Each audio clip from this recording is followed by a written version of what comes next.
You know what I need? I need a stream deck. That'd be nice. In order for me to just press the buttons and I don't have to keep doing that over and over again. What's good, people? Good evening, good morning, good afternoon. It's me and Joey once again. And today we're going to talk about The Winter Soldier, last episode, Invincible, and also I think we're going to start off the comic. What's it called? The topic of our favorite movies that we love but cannot watch again for our own, certain point of view, whatever our perspective is. And I think I want to start with Joey. Joey, how you doing, man? I'm doing good, man. I'm doing good. And I gave this a lot of thought, even though there's a lot of movies that I could have included that I would not have that I would not have seen again. I'm gonna start with the first movie. I have to say Primal Fear with Edward Norton and Richard Gere. Oh, okay. One, that was Edward Norton's first film. And the whole premise of the film was to sort of feel sympathy for this guy who ended up killing a priest. You got to find out that he ended up killing the priest because he was being sexually abused by the priest and a couple of his friends. Yeah, So okay. I I heard the premise before. Yeah. I've Yeah. never seen it, but I heard the premise But before. at some point, you find out that he's a schizophrenic and he comes out. And then it's like, we could get out of this if he's a schizophrenic. So the lawyer's like on his side and helping him out. It says, if it wasn't really you who killed him, but the other person that comes out to do the damage, it's like, then we could get you out of this. They would just put you in a crazy house instead of putting you to prison for the murder. They'll just give you for help, put you there for help.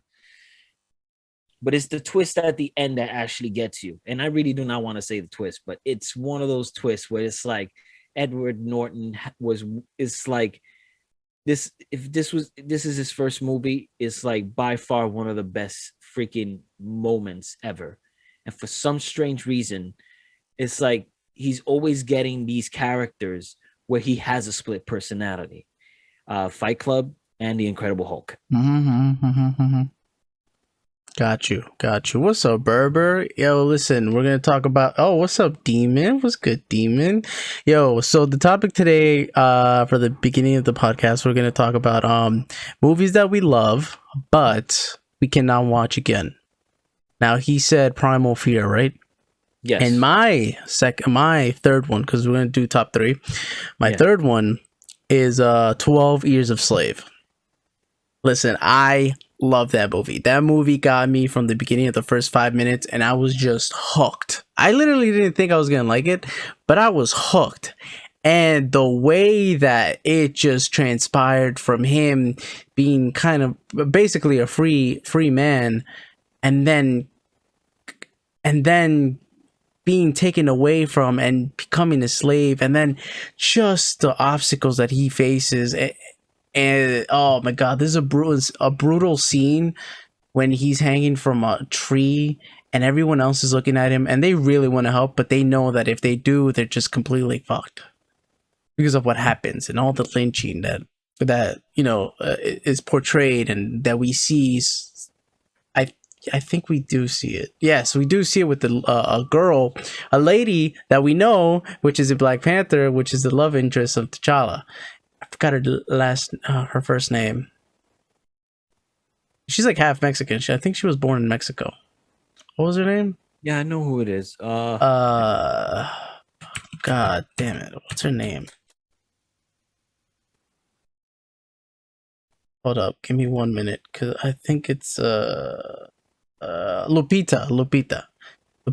She does such a good job in that movie, but what happens in that movie literally just fucked me up. I went from damn to crying to just like, you gotta push this shit, you know what I'm saying? And we just wanted to see him just come out, and but I can't see it again. I can't go through that roller coaster of emotions that I've been through. because it tells a story that's so horrific, and especially in the American history, you know, what we don't read, we don't read in textbooks, because so much of what, has happened in America is taken out of the textbooks that we read in schools. But this movie just captivated everything, and it just like obliterated me in so many different ways. But I love it. I love it. I love it. I think it won an Oscar, or was nominated for an Oscar, and it won. It won a Globe, Emmy. One Emmy? I think I won an Emmy, but I know it won an Oscar. Can I see this one more time?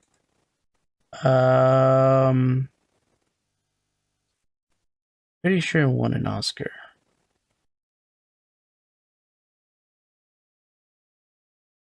Doesn't tell me anything. But yeah, such a good movie. Such a goddamn good movie. What's your second one? The second one is it's another movie with a twist.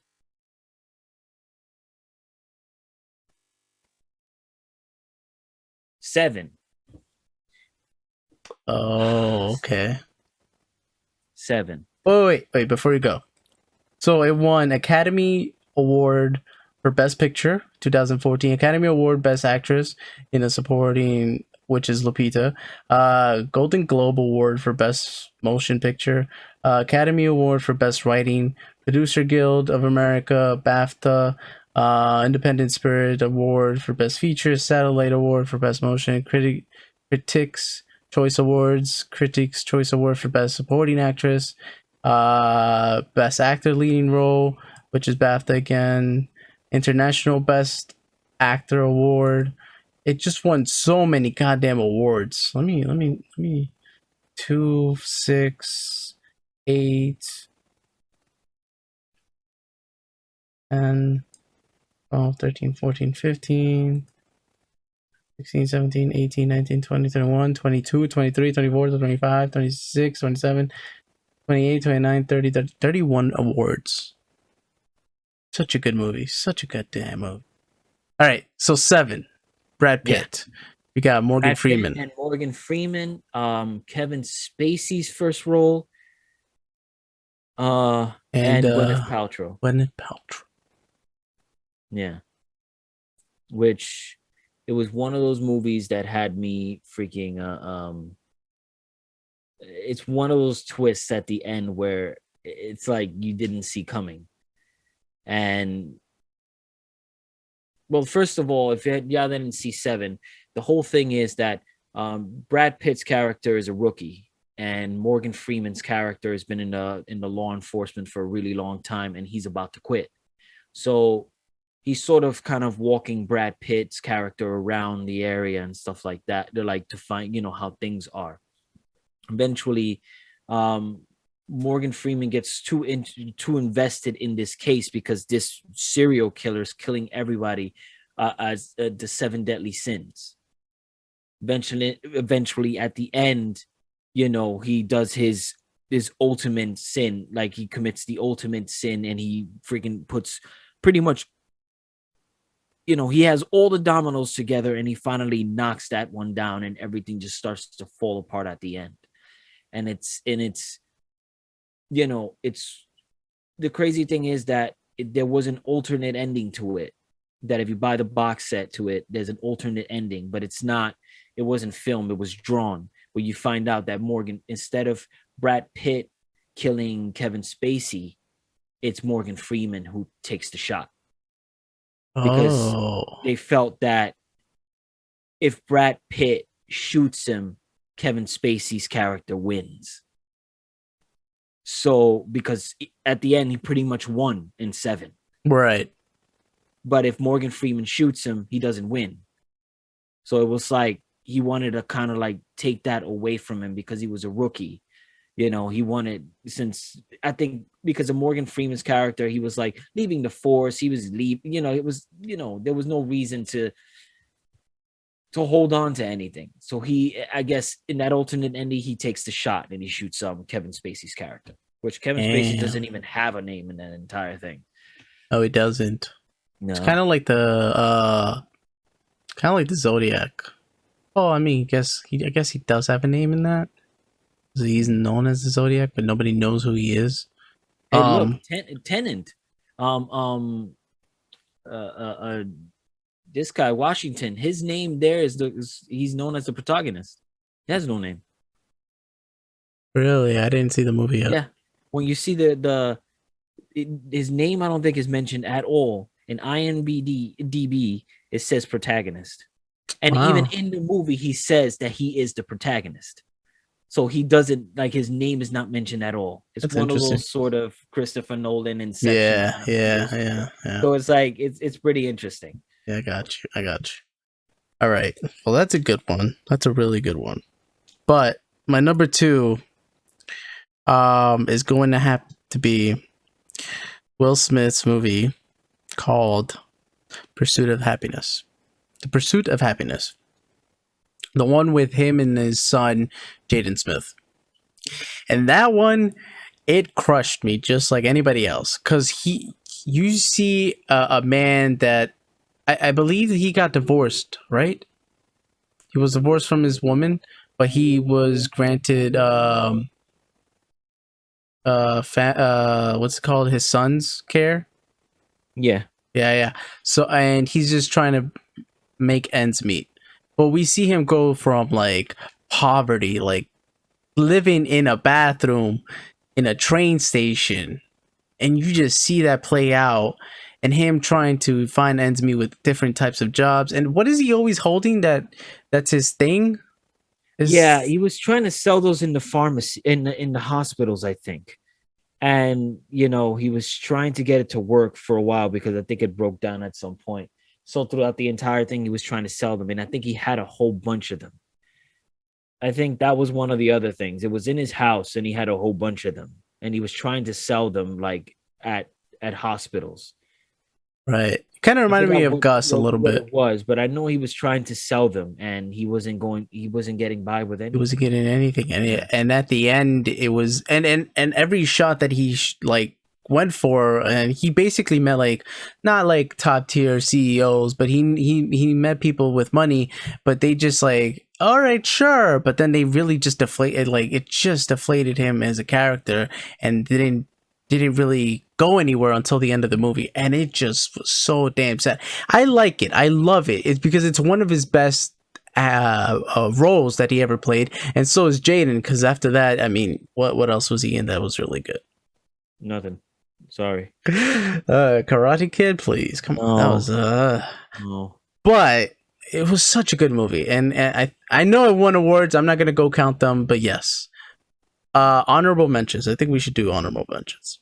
Have you watched the movie Us? I I have haven't not even watched the movie I Us yet. haven't even said our one. We never said our number ones. No, I we're didn't not say. doing it. Yeah, we gotta do no honorable mentions, and then we'll do number ones. Okay. Let's do it like television Kind of like does it. movie. What's it called? What's the YouTube movie Mojo? Yeah. Hey, okay. And here's these honorable mentions. Yeah, and then they go into the number one. All right, so let's honorable mentions. You name your first honorable mention. 7 pounds. That's the one with Will Smith once again, but he basically is a good Samaritan, and at the end, I'm not going to spoil everything, but he gives everything back to the community instead of taking it all for himself. Yeah, so Such a good yeah, Woody Harrelson was in there. Rosario Dawson. Rosario does. He was falling for the Rosario Dawson character, but when the funny thing is that I think he ended up giving her his heart, and Woody Harrelson's character ended up getting his eyes. Yeah. Well, spoilers for that, even though I said no And spoilers. I, Uh, I mean, I yeah. haven't watched Us. Did you watch Us? Us? Yeah, the movie Us. No, I No. wanted to. Says it's going to mess with your brain. I also heard that one, and what's the Korean movie? Parasite. Parasite was a good movie apparently. Have to watch Parasite and that one. Maybe my girl wants to see Us. We should have watched Us. What's your honorable mention? Honorable mention. I love this movie so much, but there's times where I was like, I can't really uh watch it. I don't know, for some strange reason. It's like I could see some of it, but it's like again, just the twists, it just affects me. I just like, I wish I was watching it for the first time. I think Fight Club.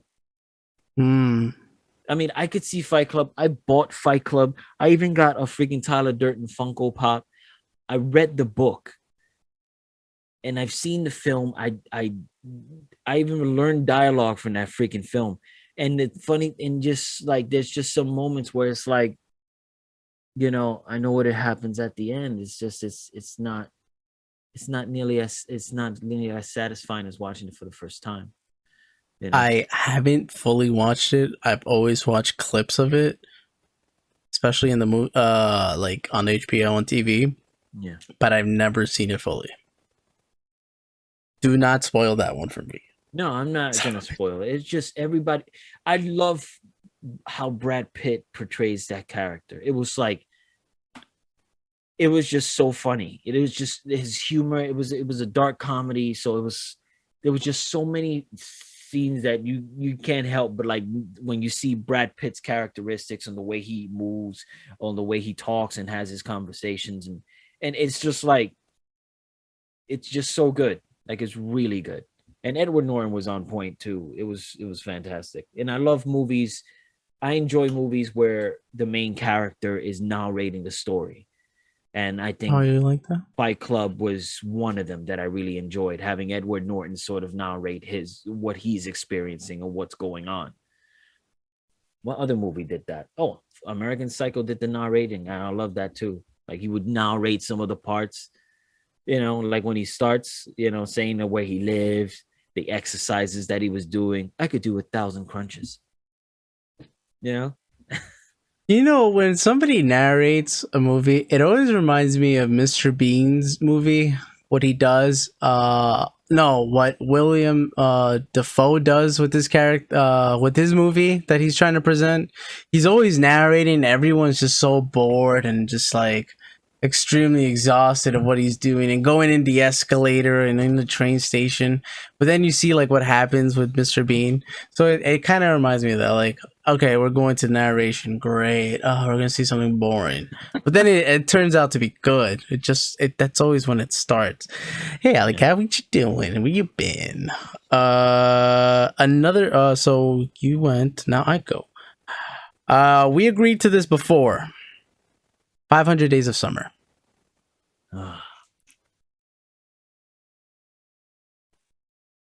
So, yeah, it was. Oh man, I saw it in theaters, and I remember. And then when the movie starts, it's like, this is not a love story. And then the song starts, and they're showing them when they're all growing up. They're showing them as children, and then they're all growing up and all that stuff. You see like pictures from the past. yeah. And then eventually, you start to sink in. You start into like Gordon Levitt's character, and eventually it's like, then you start to enjoy it. Like, you like Zoe Deschanel's character, and it was like, oh my god, I like these two together. Right. And then it's just like plummets, and I was like, holy crap, what the hell's going on? I listen, it took me a little bit to get over the fact, because Bridge to Terabithia, right? Yeah. Zoe Deschanel's in it. She plays a teacher. Yeah. She plays a ukulele. I don't know why, but I was instantly like, had a crush on her. And then she moved out. She moved in with 3 guys. Remember that? Yeah. but when I saw 500 Days of Summer, I instantly just hated the shit out of her. And it took me a little bit to like get over Bridges of Terabithia, but I know she was in it. But she was in The New Boy, the comedy that about the kid that he ended up having a bad year in high school, and so they send him off to like sort of a camp, the prison, and then they ended up sending him to another high school. It became freaking popular. You ever see it? It's freaking hilarious. But Zoe Deschanel's character in there was kind of like a feminist, and she didn't shave her armpits, so it was kind of weird to see her because it's like she has this adorable face, but then all of a sudden she raises her hand at some point to prove that she has like, and it's Oh, like, oh, oh she's so, yes, I remember that scene. yeah. Yes, I do remember that scene. Yeah, Alicia yeah, yeah. Dushku was in there, the girl from Bring It On. The scene when he's in there and she's getting in her bathing suits, like trying them on, and he's like crying literally. I'm trying to remember that, but I can't. If you ever get the chance, watch that. Oh man. There was another one. Man, it was just at the top of my head. Oh, she was in Yes Man. She in Yes Man? Yeah, she was. She Oh, was I in Yes love her Man. in Yes Oh, Man. she I was so love good her. in Yes Man. Yeah. Yes Man Oh was good. man. Yeah. I Yeah, could and I watch love. that again. Yeah, I was watching like some clips on it, and I was like, I love their. They had such a good chemistry together, which is weird because, I think Jim Carrey kind of brings in the chemistry out of some of the characters, like his Some of the female lead. actors. Yeah. Yeah, and sometimes seeing Jim Carrey, who is a much older person, and then Zoe Deschanel being younger, I thought I was gonna feel a little bit odd, but then when I saw the chemistry, I was like, I don't really care. It was actually really cute. Like the scene, They both like this, felt young at the same time. yeah, like the scene when they both sit on the bench and he's talking about how you need to experience life, get up, and he's talking to her, and that was really cool. That's probably one of my favorite scenes. Busy with school. Yeah, I know. I'm writing a 10-page paper. Well, it's basically 8 because it's the intro, which is like APA. So whatever the first one is, and then the reference, which is the last one, and almost done with spring break. After this one, I have one class in summer, and then I graduate finally. What about The Hate You Give? Who's that with? I don't know who that one is with. Have you ever seen the one? The I've Hate You heard Give? of it. I heard of it, but I never got to see it. Mm. You know what's funny? That most of the films that's very hard to see that you've mentioned and that he has met, or the person that has mentioned, were all sort of African American films that dealt with a lot of racism. Mm. You know what I'm saying? It's because 12 years of slavery. We were also talking about Shawshank Redemption. We were talking about Green Mile a couple of minutes ago, and it was like, those things. I mean, which is another movie I need to mention that it's hard to see, and it was American History X with Edward Oh, Norton. yeah. I saw that on a list. It was about the Nazis and swastikas, and Yeah, basically in Edward. America. Yeah, it was Edward Norton's character was pretty much like he was buff and he was like sort of like, he was a Nazi and he was a neo-Nazi, and at some point these two black guys come to his house to try to rob him, and then he freaking does the Philadelphia smile on him. You know what the Philadelphia smile is? Yeah. No. And then it's when you have somebody put your teeth in the concrete and then he stomps on his head. Oh, yeah. Okay. Yeah. So That. he ends up Okay. Yeah, I killing remember them that one. and Yeah, he goes I to remember prison this. for it. The crazy thing is the dynamic between his counselor in prison, who is African American, and he's trying to sort of like, help him out and cope with, prison and all that stuff. So eventually he tries to see some friends there in that are just like him, and he tries to prove it like, oh yeah, I'm a Nazi too. And then he sees a couple of other prison people that are Nazis, but then he starts to see that some of the Nazi people there, the neo-Nazi there, were working with the Mexicans. So then he was getting a little bit pissed. Long story short, Edward Norton gets raped, and he kind of redeems himself, and he decides that he should just lay back of the people that he kind of held dear and always felt comfort in being with weren't the people he should have connected with. Eventually he kind of tries to step back from it, and he sees the guilt that he feels. He has mad guilt with everything that he has done and the hate that he has felt. And then there's a slight twist in the end that it's not really a twist, but it's one of those moments where you couldn't help, like, you feel like certain characters redeem themselves, but then they fucking take it away from you. And that was I one can of those only things imagine. yeah, so I hated that ending because it's like, you know, they took something from Edward Norton, and it bothered the hell out of me because he was trying to do good finally. He was Mm-hmm. becoming a family man. He was trying to, his brother was also being the whole neo-Nazi thing, and he was trying to get him out of it. And he finally tells him the story of what happened in prison. And then in the end, it's like you could feel like, now I could sympathize with Edward Norton's character. I feel like I could, you know, that I hope he does good, that he does better. You start to feel like, like in the beginning you hate him, and then all of a sudden you start to like Right. fall in love with his character. But then just when you fall in love with his character, all of a sudden they take something from him, and it's like, I don't blame you for being. Nah, you know what? I can't even talk about it. I don't want to end up becoming something political at this point, because it gets to you. It's sort of like kind of makes you think of what is right and wrong in some aspects of of certain situations of how people act, or it's one of those things. But yeah, I don't want to say something that I might end up not sounding very nice. It's a crazy movie. Demon says, I like to watch movies like that because it also helps you learn about stuff that you don't know. Listen, I watch a lot of movies that help me. Malcolm X, I watched that recently. Crazy about his life story. One Night in Miami, me and Joey talked about it. It's fantastic. Apparently it's fictional. It wasn't really that they talked to each other like that. But he did know Sam. They all knew each other, but they didn't really have that one night in the hotel that they had. You gotta watch that, Demon. Black Klansman, classic fucking movie. So I think, listen, the way it starts and goes, it literally makes you just feel like, yeah, you know what I mean? Like you understand what's going on and everything. And right at the end, it's Spike Lee did something where it pissed me off to the point that I was like, I want to do something about it, I think that's what film you talking about? Black Klansman, yes. Okay. Because they show clips of today's world, and I just was so livid of like, has America, how has the idea of racism not like advanced to being this fucking guy of being it's lessened or something like that. It's not too high. It's not like, oh, it's 50-50 now, like the country's divided. You know what I'm saying?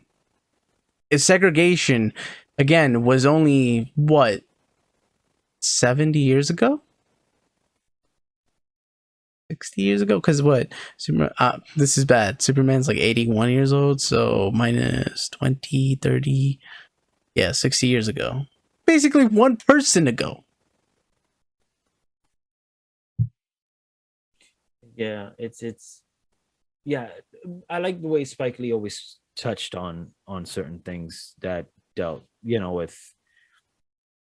He always sort of hit the mark on characters, and you can't help but like the characters that he created and wrote, or hate them, and and I don't know. Malcolm X was a long movie, but it was in a very enjoyable. But it was so good. It was so driven. Yeah. It was everything that, like he embodied it, and he embodied the character. He embodied Malcolm X. His expressions, his way of talking, his mannerisms. I'm sorry, and the way that he wanted to view the world. Yeah. It's funny of like, there's one thing where it says he I don't think he says it in the movie, but in his book he says, and this can be a little political, but he says that the white liberals are kind of like the foxes, and the conservatives are the wolves. You know what I'm saying? But then that's where it's before he goes to the Mecca, and then after he comes back from the Mecca, his because that's what Muslims are supposed to do. They have to go there once to watch it, to view it, to pray in it and everything. But he sees like we're all just human beings. we're all just one person. We're all supposed to be working together. And Yeah. that's and they touch it, and then it just the ending. And you know who kills him? The actor that I love, bro. The actor that is in the boys.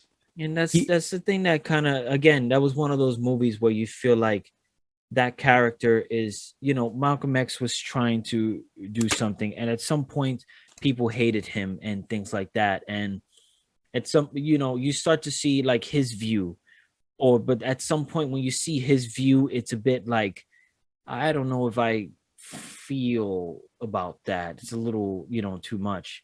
But then at the end, I feel like that moment when he's gonna go up to the podium and the soundtrack comes up of uh what's the singer? Sam Cooke. Sam Cooke. When the song pops up, because the song comes out in the end when he's doing, like, when you see the camera is sort of like, is, he's walking to the place where he's gonna give his speech, where he gets killed, and then what the crazy thing is, watching the film One Night in Miami, I started thinking like there has to have been a real friendship there. It's kind of weird that that same song ended in One Night in Miami, and it also ended in Malcolm X. And it was also the end, it also kind of overshadowed his death. Yeah.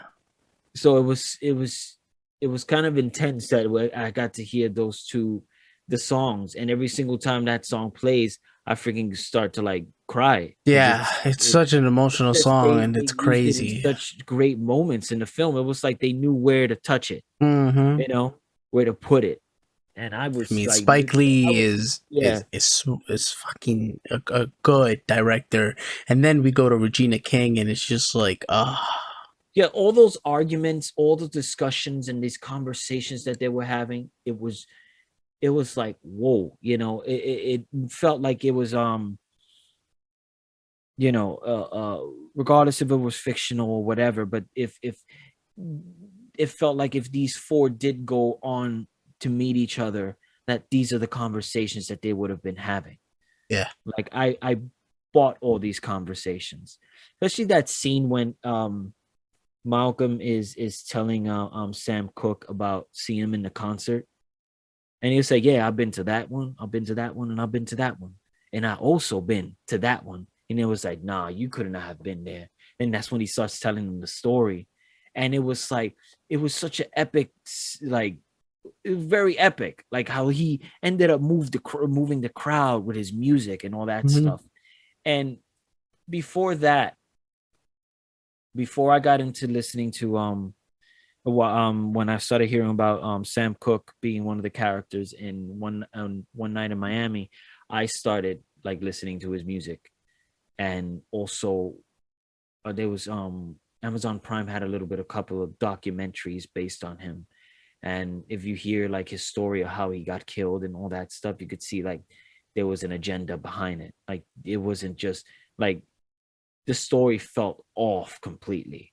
And it kind of and they felt like that song sort of cemented what kind of person he could have been if he would have not have died. He Right, would have done yeah. great things. Any other honorable mentions? Because I think we've talked about Gone Girl at some point. What else? The Marriage Story.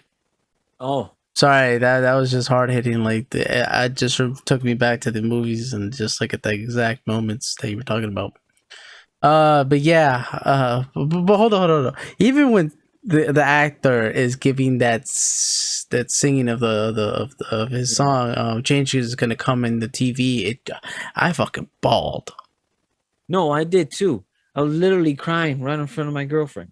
I was like, damn, that shit hits, I was bro. like in tears because when it's like you saw the emotion in his face when he was like, when he was singing with like mad emotion and he was getting into it, and he was like, yeah, I have a song that I have been working on, and all of a sudden he sings it, and I was like, wow. Like, that's you know, and fucking you can see when beautiful. you see Malcolm X's character and he's crying and stuff like that, and you see his memoir on top of the table, and you see it's like, wow, that overshadows, like, you know what's going to happen, you know, and it's just freaking like really sad. Yeah. Here's a question. What's the saddest soundtrack from a movie you watched? Oh man. I know one of the best soundtracks from a movie I watched. Guardians of the Galaxy. Oh man, I love Guardians of the Galaxy. That was such a good fucking soundtrack. I think it's And one of the best and soundtracks. honestly, and the scores were really great. And I love that score right when he ends up Shadi? taking Brendan? the gem in his hand, and then he Fucking hate starts you, like, he's Brendan. like, you know, he's like what is her name? God, I can't believe I'm forgetting names here. In what Gamora movie? Oh, is like holding Gamora. Star Lord's hand, and she's like, "Take my hand," and then everybody starts to combine together, and just that piece and that score just comes out in that moment, and they're all in pain, but all of a sudden they just stand like victorious, like, you know. They said, "What are you doing? You're mortal," you know. Said, you know, we're Guardians of the Galaxy, you know, and then just As corny as it was, yeah. yeah, it's just that score like made it like seem epic, you know. So we talked about movies that we loved, chatty, but movies that we can't watch again. Movies we watch but we can't watch again. Uh, and now apparently we're talking about the saddest soundtrack, but I said one of the best soundtracks.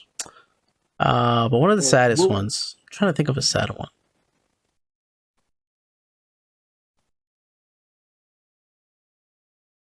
you know what one of those soundtracks that used to get to me was in Batman Begins.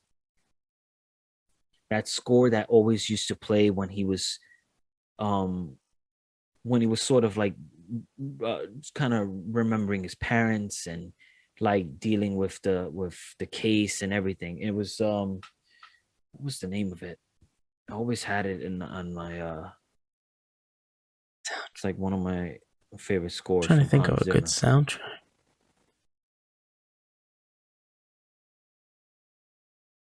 No, I didn't get any sleep, bro. Took like a 2 hour nap in the morning though. Had to pee. Couldn't go back to sleep. Oh, don't you love it when your parents want to bother you? Especially when you're doing a podcast? Mhm. Give me a minute. I love it. Give me a minute, guys. Okay, the name of the song is called Corey Nor Highness. You Corey No Highness. you know, you really gotta love your family that wants to do things at a certain time when they had the whole fucking day to do it.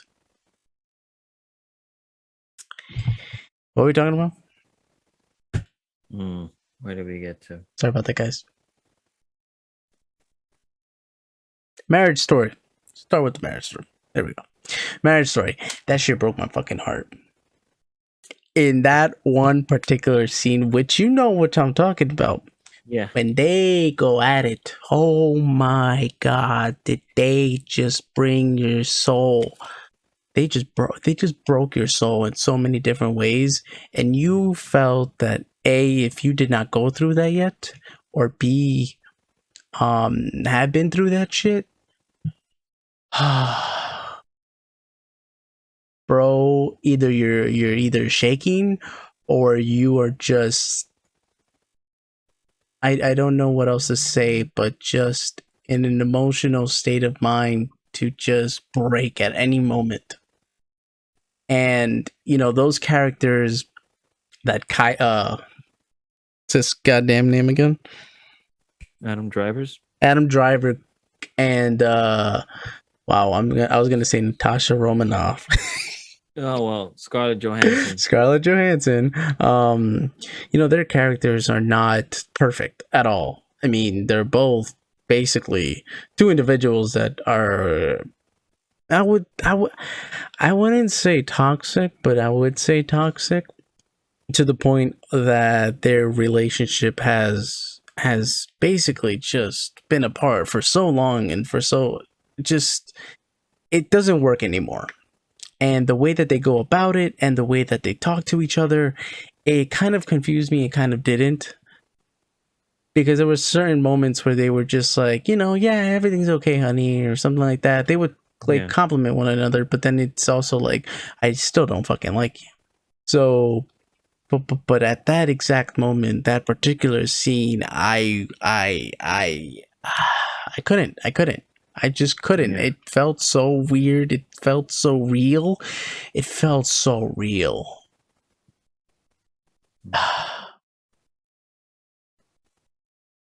What would you say about that movie? It always goes to that scene, right? It's always that. Everything else is just like sort of sinks into that entire scene, like everything they've been bottling up, and it's almost like we're like we're that fly that's just the fly on the The fly on the wall. wall. The fly on the wall. Experiencing is like listening to these conversations. You can see what's going on between them. You can see Kylo Ren and then Black Widow try to deal with the situation, and then getting counseling, and and then the crazy thing is just once they blow up, you start to kind of see like, yeah, I knew this was at some point this had to happen. So one of them needed to say something. And the crazy thing is just like when Adam Driver's character says what he says, it's like, holy crap, how can you take that back?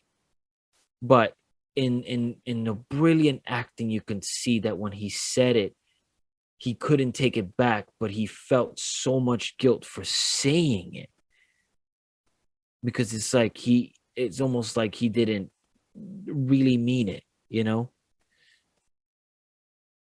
Yeah, but if you guys do want to see this movie or want to see that particular clip, you need to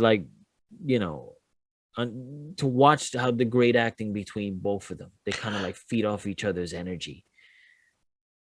But I you kind think of have this is before he did Black Klansman. No, this is right after he did Black Klansman. And in Black Klansman, he does a particular scene where he's basically infiltrated with the Nazis, the neo Nazis in the United States and everything. Or is it the neo? No, it's the Klansman. I'm sorry. Whoa, Yeah. totally. The Klansman, and he's talking about being Jewish. He's not Jewish and everything, and he goes a little bit hardcore, but he knows where he's at, and his acting performance is great. But then we go to the marriage story, and that's where both of these individuals, where I did not even think that. Well, I mean, as an actor, you have to have a certain height of expectation of you. Yeah. But they brought it out, and it felt so real in that moment. And again, they both narrated in different senses, and we did see two different perspectives. Yeah. I just don't know. That's such a good movie, and it would be really hard for me to watch it again. Yeah, I think it's because of that scene when he says what he says to her. You don't help you hearing it for the first time. You're like, holy crap, he said that. But then when that part's gonna hit, you feel like you're going to cringe. Like it's like, how do you you don't know what to say about that. Like it's like, oh man, dude, like it's like it's gonna be okay in the end, but not too okay. It's just you feel like you wanted these two to sort of be together, but then with everything going on, it's like I don't see any redemption in this marriage. It's just they're just gonna have to focus on their kid. Yeah, it would be hard to rewatch this movie. Yeah. And in that particular moment when he was yelling, it kind of reminded me of me being Boo in Monsters Inc. and seeing Sully like scream at the fucking kid in the bed. That's how it Yeah, felt like. no. That's how it literally felt like. You couldn't help but Oof. feel like that fear that Boo had at that moment, especially when she had so much love for Sully's character. And then just see that that part of him that he does every day as a job, you know, she kind of saw that it like broke her, and you could sense like that scene. That's like how it that shocking scene when her face and expression, like she was startled, like she was shocked that he was actually capable of saying something like that, you know. Oh man, the performances though, it's so good, so good, so good. Astro, you're not What? nice to me, man. Nah, Shaddy said, "What up?" He said, "Yo, geek, nice haircut." And then Astro says, "Shaddy, don't lie. Clown face, clown face, clown face. I hate you." Yeah. Do you have another honorable mention? I don't have one. I don't know. We didn't bring in on. We were mentioning Gone Girl was going to be one of them. Gone Girl. Yeah. See, oh, I was gonna say Shanghai Redemption. Oh, Shang-Chi Redemption. That was one of them. I don't know why. It's good. It's a great movie. It's long, but Yeah. I don't want to watch it again.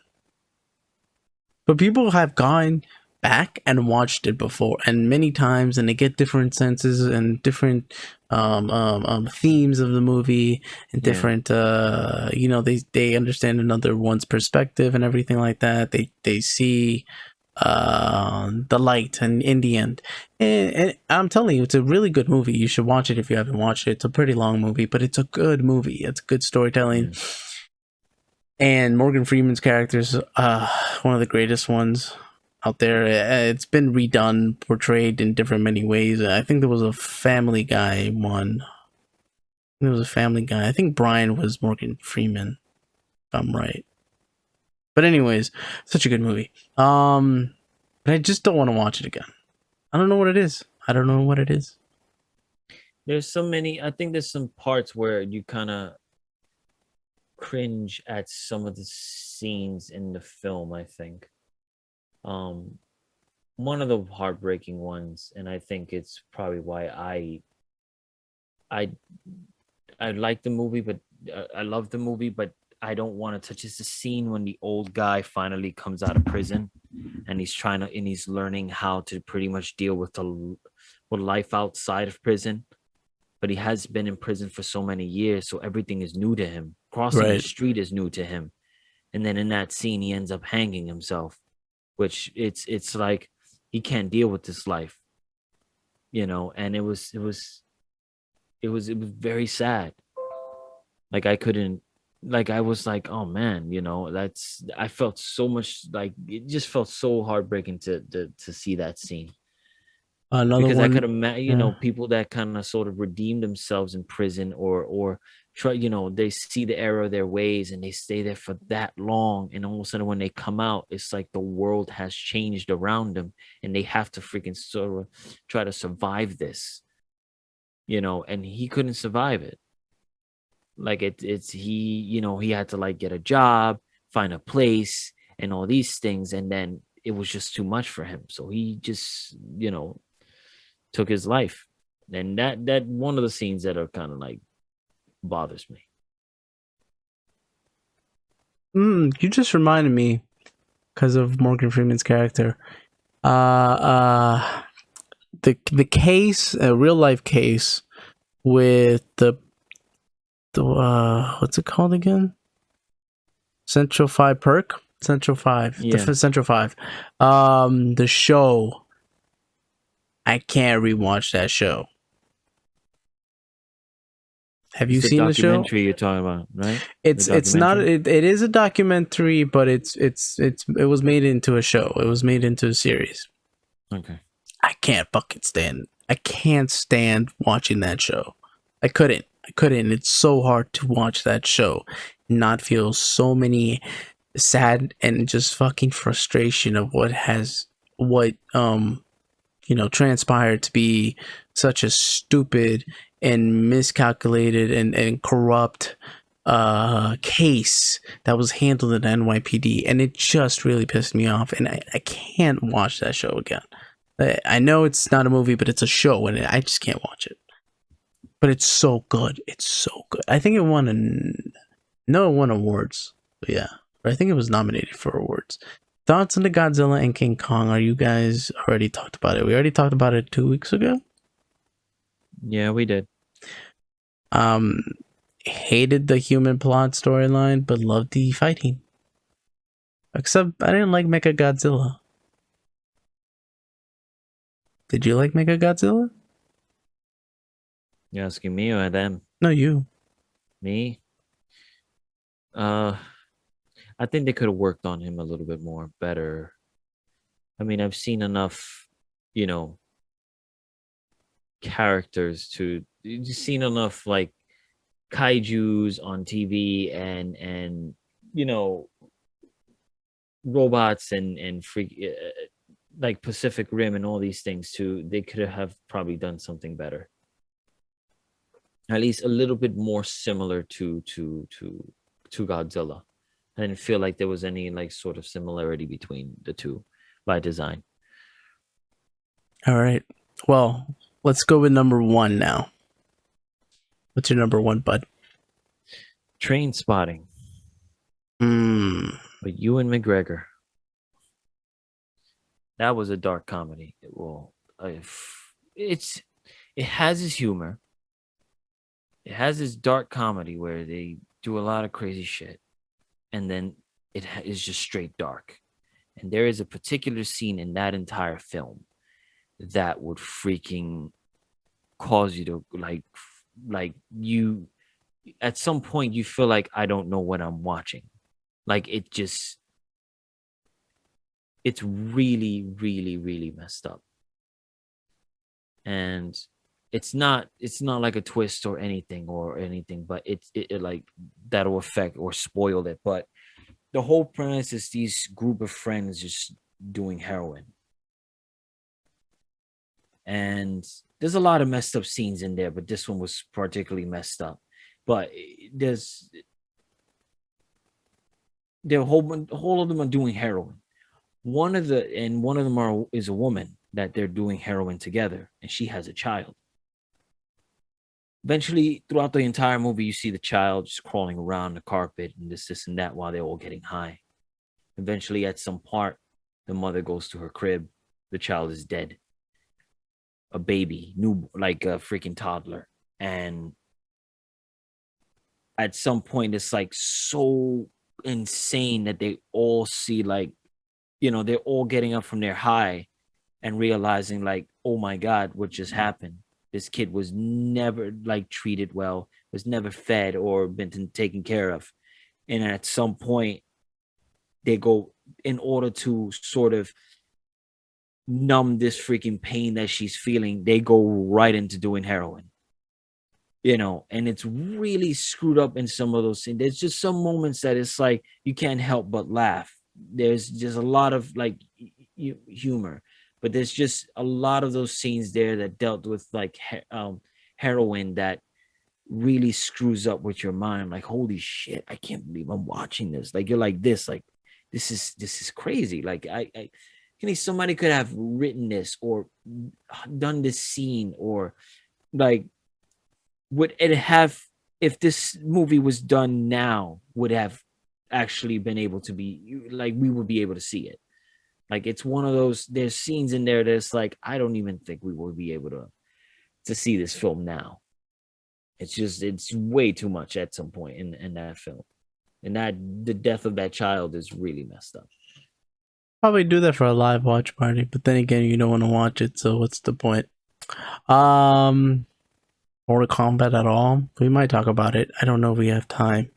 But I'll probably watch that movie sometime soon. Who knows? Yeah, it's good. They have a sequel, the Trainspotting 2, that I didn't see. Oh, okay. I didn't feel like Is it that didn't. still with Ewan McGregor? Yeah, the entire cast is still back from the first film. They just That is good. gained a little weight and stuff, so it's like takes place like years later. But Ewan McGregor was freaking funny. When the movie starts, it's pretty much him narrating because he's narrating the entire thing, which is why I enjoy it. And then he's talking about how he chooses life, choose cars, choose social security, choose benefits, choose soccer, football, food, things like that. But Mm. they're like, but I chose heroin, and there's a funny ass scene in the beginning of it where he ends up saying that he's going to quit. So he starts to sort of buy a whole bunch of stuff so he could lock himself in his room. He buys clam chowder, stuff for diarrhea, for constipation, for vomiting. He buys food, soup, and all these things so he could try to clean himself out in his own room, to the point that he even had buckets just in case he needs to vomit, crap, and piss. And he even bolts the door with wood and nails. In the end, he's calling his friend saying he needs to get another heroin shot and breaks the whole board down and door. And then the guys, his dealer is like, we don't have any heroin, but we have this. And they give him opium suppositories. So he shoves him up. He shoves him up his ass. And then, long story short, because of the heroin that he took a while ago, it gives him diarrhea. So when he goes to the bathroom, the suppositories comes out. And somehow, in this weird scene where he's literally going inside the toilet to get the suppository,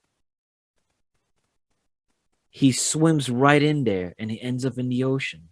And it gets that weird. And that's the moment where you feel like, oh yeah, he's high.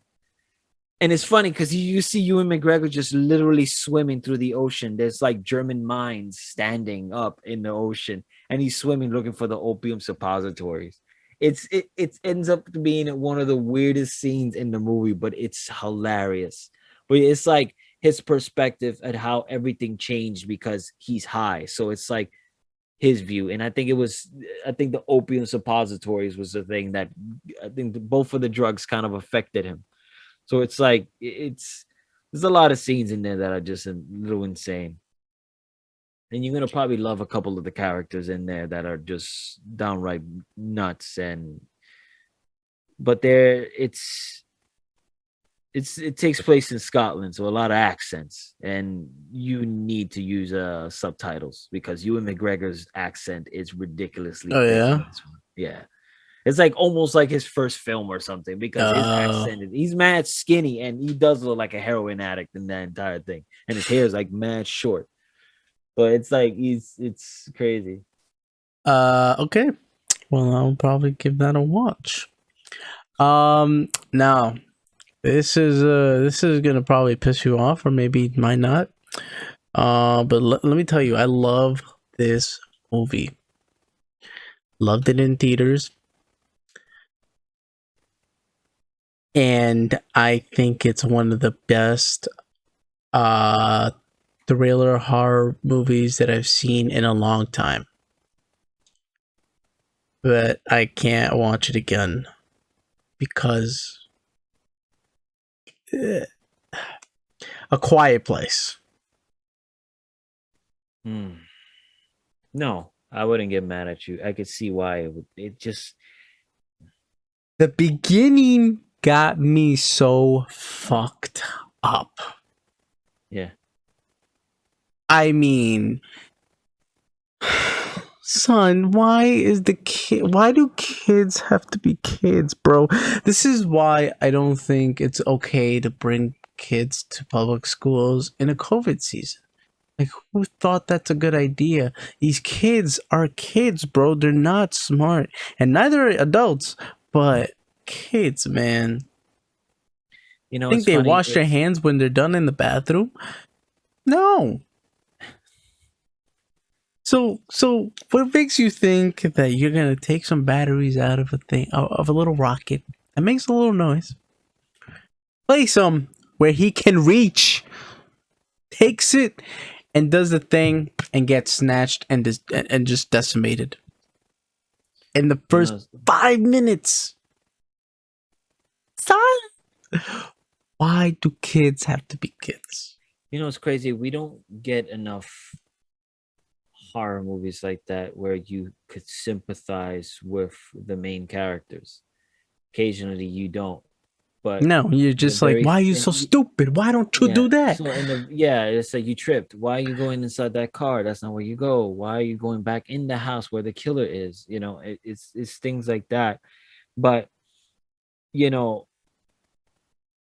the idea that it being a kid made sense, but also it's like sometimes you say kids don't know any better, and sometimes they do things and they don't realize the repercussions until later. And we done stupid things as children, and we probably still do stupid things as adults and never realize the repercussions of certain things.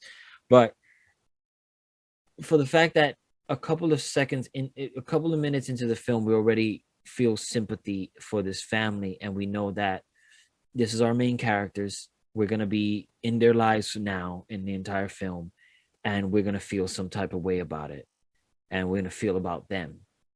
We're going to be there fly on the wall, living their environment or what they're dealing with. you know we saw the monster a few times. We saw it in the shadow or slash or something like that, and we got the idea of how the monsters looked. But in the end of the day, it's like, I don't really give a shit about how these monsters look. We got an idea what they hate sound, but I was more invested in the family. When Yeah. they said it hears sound, it's very good in picking up. Why the hell did they not think of frequencies? Mm. I've watched and I know enough horror and a little bit of horror, a little bit of being smart. I know how to, I know where to go and think about it a little bit. Why the hell did they not think about frequency? I don't know. I don't know. I'm just nitpicking a little bit. But I mean, the movie, the characters. I was gonna say Jim Halpert. I'm gonna say Jim Halpert and Emily Blunt. They did great. The kids, the chemistry. I mean, they knew what they were gonna do. Sign language, being quiet, in the movie theater for that amount of time. Man, you're just like, God It damn. felt like you were part of the film, Yeah, like being in literally. theaters, like you're like eating your popcorn. You're try not to like, or like if you have like something you have to open, Yeah, you're just like, like good. yeah, Shut up. like Shut up. the sour patch, like Man. And oh man. then And I saw it in theaters, and it was one of those films that was like, oh my god, yeah. that shit was hard. That shit was hard. I was at the edge of my seat when, oh man, I was scared and at the edge of my seat when you just see that nail on the steps, Yeah, and then she steps on it, and you're just like, well, no, first she misses it and then goes yeah, back, and then I'm just like, yeah. you. I know it was one of those I like, oh, really we're thought the seeing kid that was gonna nail fall in. again. I thought the kid was gonna fall in, but to be the mom and then pregnant, it's fucking abuse the fucking mom, huh? On this movie, give She her managed to, willpower, manages to survive at the end, though. literally willpower in this She movie. cocked that shotgun, and I was like, yeah, I think Emily Blunt could take them That, all that down. yeah, that's it. Yeah. That's it. That's it. Bada bing, It bada was boom. like it's like Fuck. the day after tomorrow with Tom Cruise and Emily Blunt. Like when I saw her there, and I was like, she could take on those monsters. She took on these. It's like I could sense that she could be badass. And plus, if it was uh, uh um John Krasinski alive, I would have believed it too. It's like, yeah, he was Jack Ryan. He's Jack Ryan still. Dude. He'll take Mm-hmm, those mm-hmm, mm-hmm. monsters down. Yeah. He's really good in that show. Yeah. Really good in that show. But yeah, that's my number one. You said your number one. I think we're good on that. So what are your thoughts on Mortal Kombat? Well,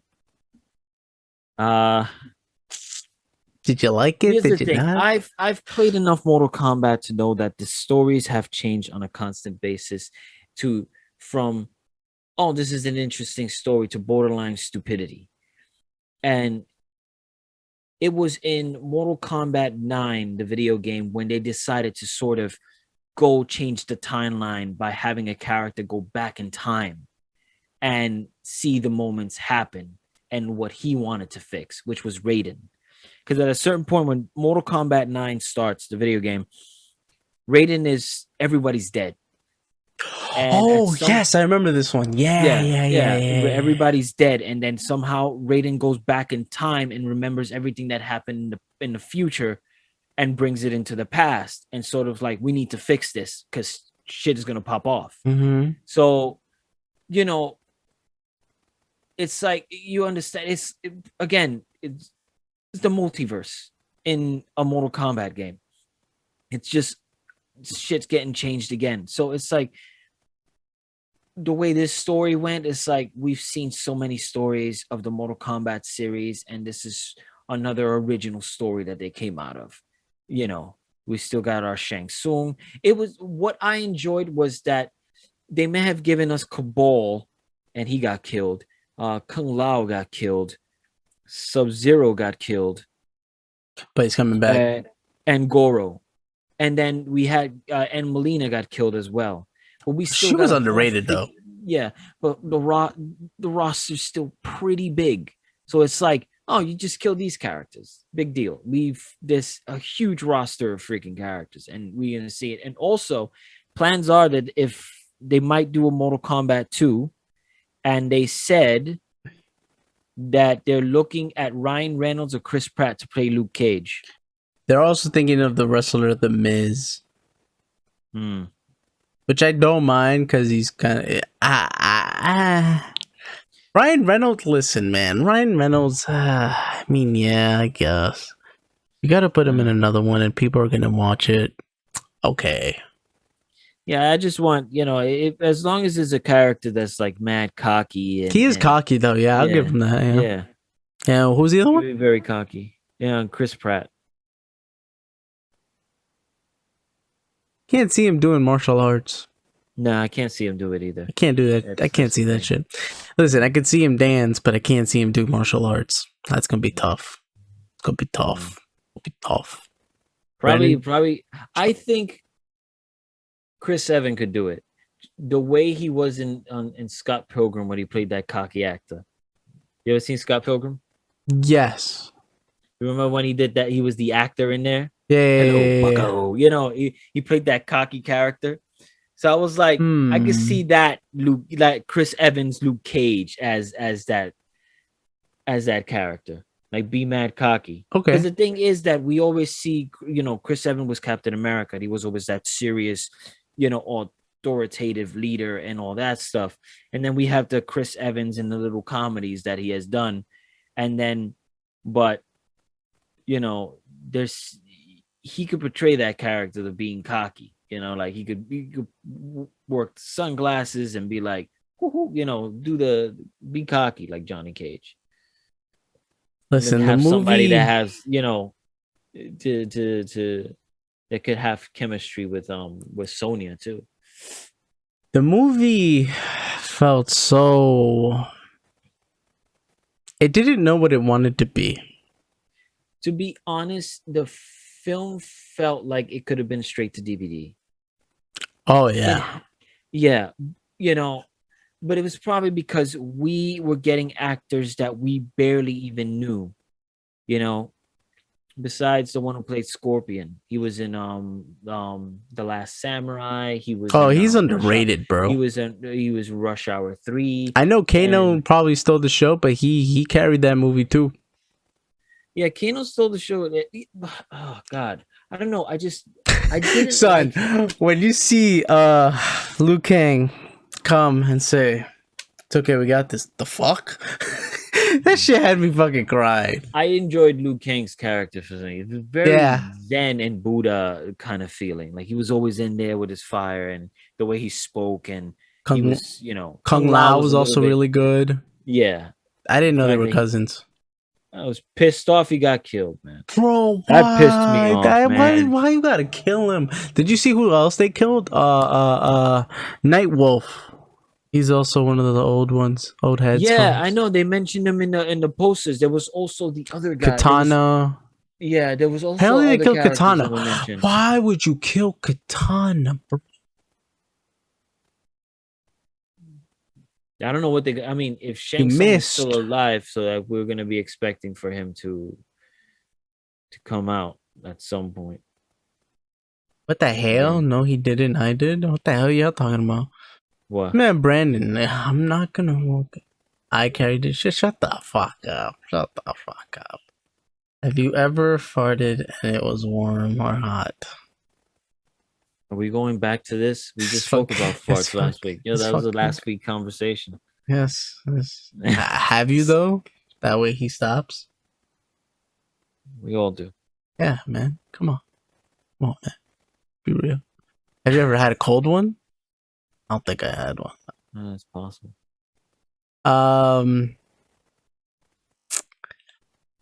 Okay, so Kung Lao so fucking pissed off that they killed him. It's so stupid. Liu Kang survived. You know, in the second one, what was it? Armageddon? What was the first one? The old one, 1995. Annihilation. So that was the second one. That was the second one. That piece of crap. They killed him. Yeah. I hope they don't do that again because he's so fucking cool. I mean, Liu Kang was literally one of the top, if not like it's Sub-Zero, Scorpion, or Scorpion Sub-Zero, and then it's Liu Kang. Can't kill Also, Liu Kang. I enjoyed the special effects and the fighting. Didn't enjoy the fighting. I felt it was a little slower. It wasn't the fighting wasn't as at speed. I didn't really care about the guy that they gave him the thing. The main guy. Oh, With the golden. Cole. I didn't give a shit. Cole. I didn't give a shit. Yeah, it's Sorry, like I just didn't give a damn. They ended up writing a whole new character into a series. I hated the fact that they made Chameleon into a fucking reptile instead of an actual fucking martial artist. No, it's actually a reptile, not chameleon. Oh, Reptile. sorry, reptile. Well, Yeah. Why would you do that? Yeah, I don't know. Because I know the race of them are kind of like very reptilian, but I don't know why they didn't just make someone that was like why you gotta make wear him the an suit, animal at instead of least an wear the actual suit. fucking... I mean, if it looks like a lizard inside, I don't care. I would like to see him. You could wear the mask and you could see the lizard eyes, or like that's fine. Or you But, have yeah, him if- half t-shirt, whatever the fuck. But come on, you gotta give him make him look like a fucking what's his name? And I feel like he's a fighter that could take on like Scorpion and stuff. Like he could turn invisible. He could shoot freaking acid spit. He's very agile and quick. So it's like he could hold his own. I think he would have taken down those three. To be honest, I just don't see why it had to be like this gigantic reptile to come out of nowhere. Sony Blade. Okay, can you fucking explain to me how the fuck Jax has apparently that's his power for his arms, from little ass metal fucking arms to fucking huge fucking tanks. Yeah, I found it weird that they all had to sort of awaken their abilities. How is that an ability? Yeah, that's the thing. I just felt it was odd, that. And I was like, yeah, I know he's getting his arms, and I thought they were going to give him high-tech arms or something that he could use. But it was like that became the ability. The crutch that he had became the thing. And I felt like, what the hell's Arcana? We didn't even hear that in the freaking video game. They ended up writing it in there. And it bothered us like, oh my God, it's made by the Mortal Kombat's made by Americans, for Christ's sake. Well, take the American storyline. It's like when Americans tries to do a Japanese story, and try to Americanize it, and it just burns. It just fails Death Note. miserably. Yeah. Yeah. Yeah. But the thing is, it's like, regardless of like the flaws that movie had, I could see why it made his move. It made his money, and also it had its flaws, but you know it was enjoyable, and it didn't feel like there was a lot of cringe scene. Like, it wasn't cringy like in those It scenes. wasn't cringy, but I just hated some of the characters, man. Oh, like so. Well, not the characters. The storyline.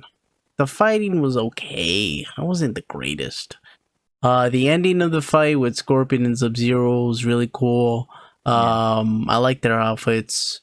Um, Not too much of Sub-Zero, but it's okay. But Scorpions really was fucking savage. CGI for him was pretty good. It was Yeah. on point. When they were in that realm, not the realm, the part where they were hiding in that temple with Raiden's force field thing. Yeah. When it had the outer shots and it was looking, instead of the sand, it was looking outwards. Really bad CGI.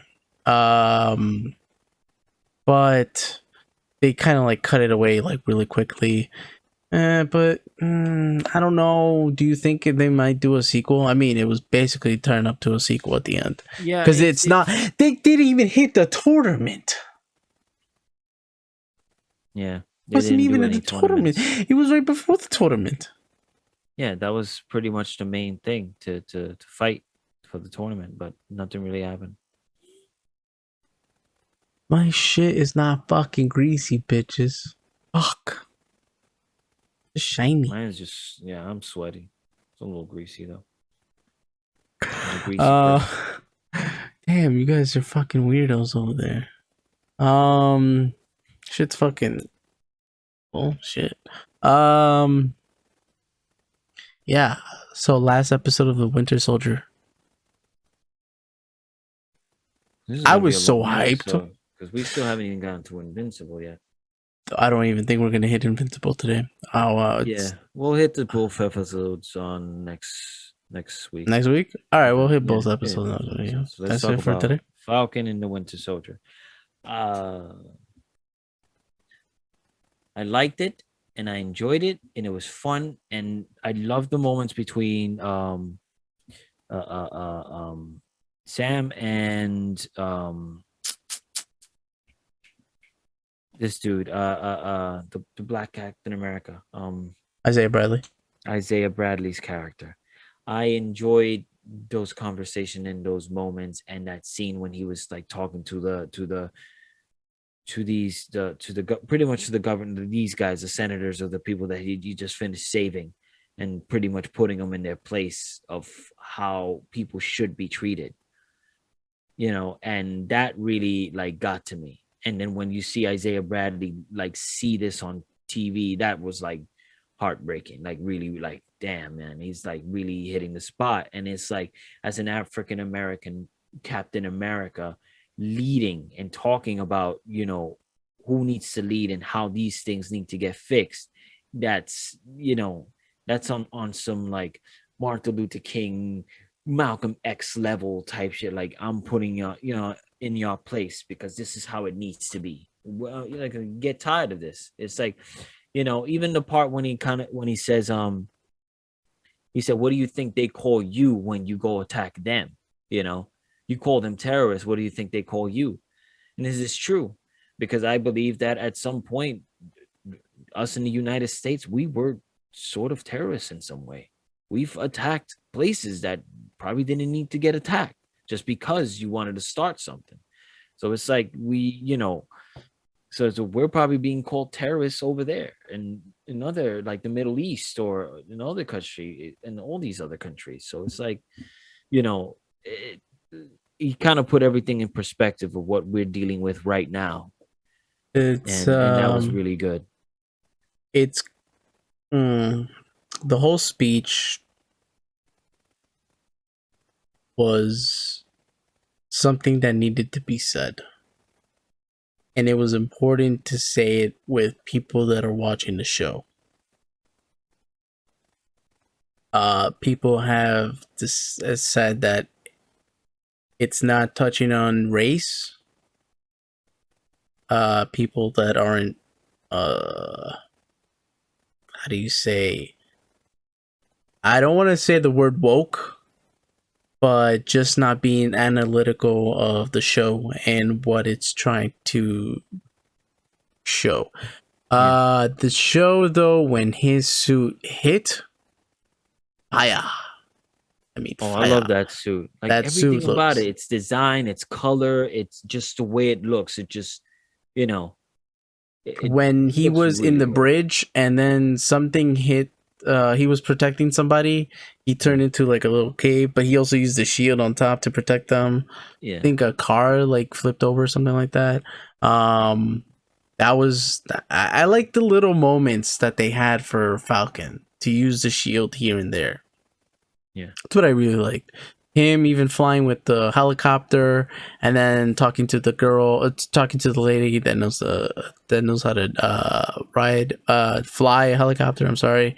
Bringing back Red Wing, Bucky, basically fighting off these other flag smashers, finding out who Agent Carter really is. I think this should Which I have fucking knew. been. I knew and I called it. I called that shit. I Right? think that there should have been an episode before this one. I feel like somehow we sank into it very fast in the action. I think there should have been something in between. Like I felt like it just went from um Him getting the shield and training towards already at the attack of the UN or whatever the hell they're at. yeah, we already, we knew that she was gonna do something, but it's like Right. already there was like there, and I was like, there should have been at least something in Yeah, between yeah, I in get you. that I felt like I think they were just trying to rush it. people said that they were kind of it was a bit rushed, and I would understand what they mean by that, but in the end, I was like, I don't, I don't think it would have mattered, but it was a good episode, and they really I touched on the things they needed to do to touch didn't on. think it was weird to me how Walker was in this episode. Yeah, he got redeemed pretty quick. He Like just killed a what? person. No. Yeah, that's exactly why I said in between. He No. killed a person an episode ago. No, not an episode ago. It was episode. This was 6, 5. It was 4. 4 he killed them, and then at 5 it was the fight between Bucky and Sam, and that's when he got fired, and Val Yeah. came into the picture to try to hire him. And there's also talk, however, that there is going to be a Thunderbolts versus Dark Avengers Hmm. movie, and John Walker's gonna be one of the freaking members. Besides, there was another Avengers team. It was called West Coast Avengers at a certain point, and U.S. Agent was there, Hawkeye was there, War Machine was there. So it's like all these members are already there, so they could pull off and do a West Coast Avengers movie if they want. I just don't know if we'll call it West Coast Avengers. It just sounds weird. It's just so stupid. Call them Avengers B or some shit like that, or I don't know, Yeah. something else. That's so weird. Yeah. And then it will all sent to the Raft, which is a pretty freaking place where all these freaking villains get hit. So I want to be surprised if Abomination is there, and which thinking Which is about it, interesting that we haven't heard from him. and he's supposed to be in a She-Hulk, Yeah. Oh wow. Okay. which says a lot about what the hell's happening in that Raft thing that they have, all the prison. If he's in there, which I wouldn't be surprised if that's where they're hiding him. They're hiding him somewhere. And if he's popping up in She-Hulk, then he might just end up being a member of one of the teams. Yeah. I could see that happening. He'll be like the Hulk of the Avengers. You think that they wouldn't do the Red Hulk yet, and they'll probably just use Abomination? Because I could see that happening. They need to do the Red Hulk before this dude dies. He's getting old. I like to see him do that. I wouldn't mind. I want to see Red I Hulk. wouldn't mind seeing like, you know, like the original Reynolds come back and fight the Thunderbolts, or Thunderbolts do some stupid thing. I don't know. Like, I want to see him come out and end up turning into Red Hulk and There going after was them. apparently a scene where they didn't film it because of COVID, but apparently Captain America was supposed to be coming back, Hmm. and they Yeah, didn't film it. there's a lot of talk. There's also talk about bringing back Captain Chris Evans in a separate Captain America film, not connected to Captain America 4 with Sam. Huh. Or So like I a don't what know. if? I don't know. The what ifs are gonna stay with the cartoons. I don't know if they were doing a live action of it, even though there was those rumors about Chris Evans coming in as Spider-Man and getting bitten by the radioactive spider in the what if. What the fuck are y'all talking about in the comments? Hold up. Okay. I gotta do this. All right. Yo, Joey blinding us with that light. No cap. There you go. Nightbot, yeah, that's what I shut the fuck up. Wake up, Jose. No slacking. Yo, tell Joey to keep his hand up because of the light. He sleeps early as fuck. Hey Astro, shut the fuck up. Thank you. No, you shut the fuck up. Thank you very much. No, you go before I get Nightbot on your ass. Not Nightbot is shutting the fuck up like I told him to. Fuck. Tell Joey to tell Jose to shut the fuck up. Bet he won't. I did since the first day I met him and he never did. One day he will and I will shove my foot up there. Mark my words. Man clapped twice. Man's clapped 2 times. Yeah, it's a clapper. It's a clapper thing. Yeah, it's just Darth Vader clapper. You just can't hear it. This is behind the on the TV. But I believe wait, there was one more thing. Man was invited to the cookout at the end. Oh man, brought some cake. Yeah, he brought some cake, dude. Brought some cake.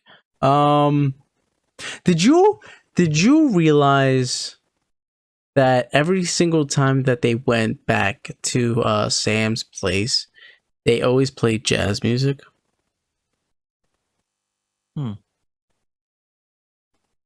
I realized that. A lot of jazz in there every single time.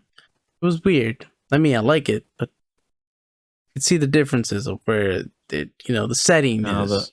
the ultimate rumor: who was Agent Carter talking to on the phone at the end? Who was that supposed to be, man? I I think think it's that gonna was be. Bolt. You think Thunderbolt? No. I don't know. It's low level unless Thunderbolt got fired, but he's already military, so there's no reason for her to say, "Yeah, I got military secrets that I could do all of this." It had to be somebody that's a little low level, but also connected. And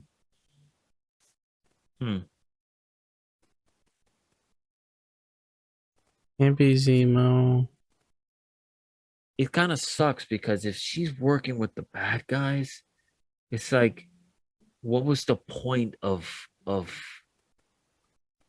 she did in Civil War? Like, what's Yeah. really? There's got to be an agenda there. And she Maybe wasn't part of the blip, it's. right? She didn't blip out. I don't know. I No, don't I don't think think so. so. No, I don't think so either. But the thing is like, maybe there's another agenda. I feel like she's not really working with the bad guys. There's something else. Or maybe she is working with the bad guys and she's a scroll. But who knows? Because they're gonna start messing around. I wouldn't be surprised if this is just like this. They're around and Yeah, I know what you mean. I know what you mean. Well, this concludes this episode because I think it's an hour and 40, but I was also AFK for like 20 minutes. Sorry about that. But what the hell are y'all talking about? Joey got that fresh cut, looking fresh, unlike Jose Clown face. See, I told you, Jose. Did I lie? No, I don't know. Jose's forehead be lying all the time. No cap. Shetty equals liar. I thought y'all were pesties. Jose and Adam got like the big ass forehead. He lies. Now my friendship with Shetty equals over. I'm friends with Nightbot now. Must be knowledge. Hey, they twinning. Ooh, Nightball came back. Shut the fuck up, Nightball. Nobody's talking to you. Yo, y'all are so weird. Okay, so we're gonna end it here tonight, boys. And I'm fucking tired. It's 11, bro. I'm having a good night's sleep. Class is at 11:30 tomorrow, so I don't have to wake up so early. But also, I gotta prepare for work tomorrow at 2:30. Gotta take him to his grandmother's house. No, I'm going to sleep, motherfucker. I'm not going on 2K. I'm gonna take a nap. I haven't slept in a while.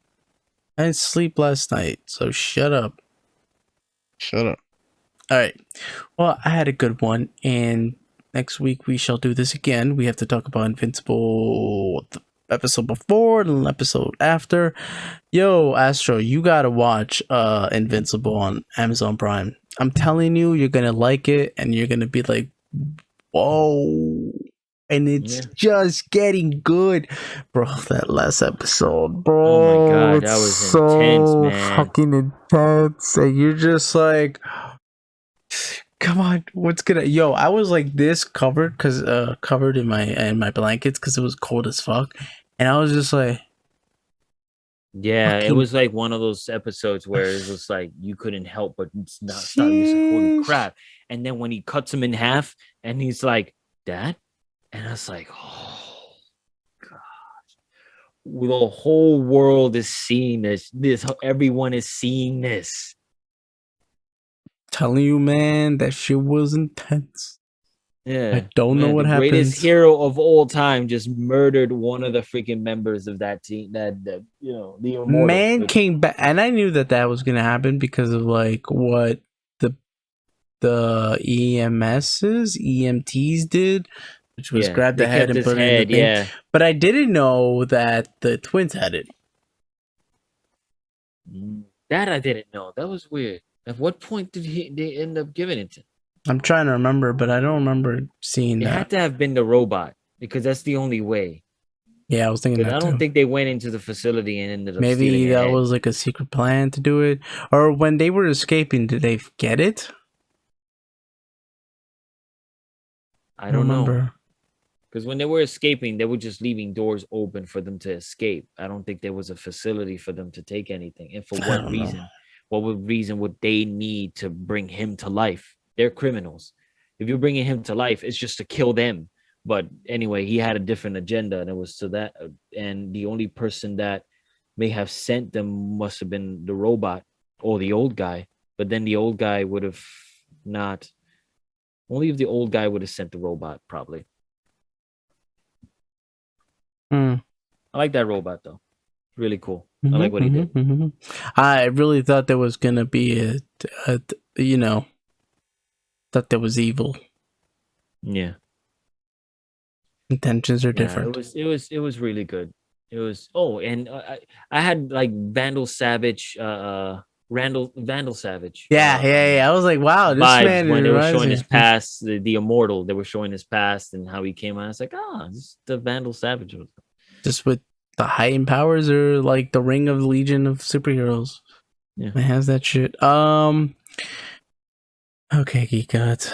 Do you fart a lot after a drink of protein? Nah, bro, my shit is lactose free, so I don't fart. Because, that'd be bad. My fart be like a machine gun after a protein shake. All right, and with that now, ladies and gentlemen, we're going to leave. All right, have a good one, Geek Gods, and we'll see you next week. Peace. Have a good night. And stay safe.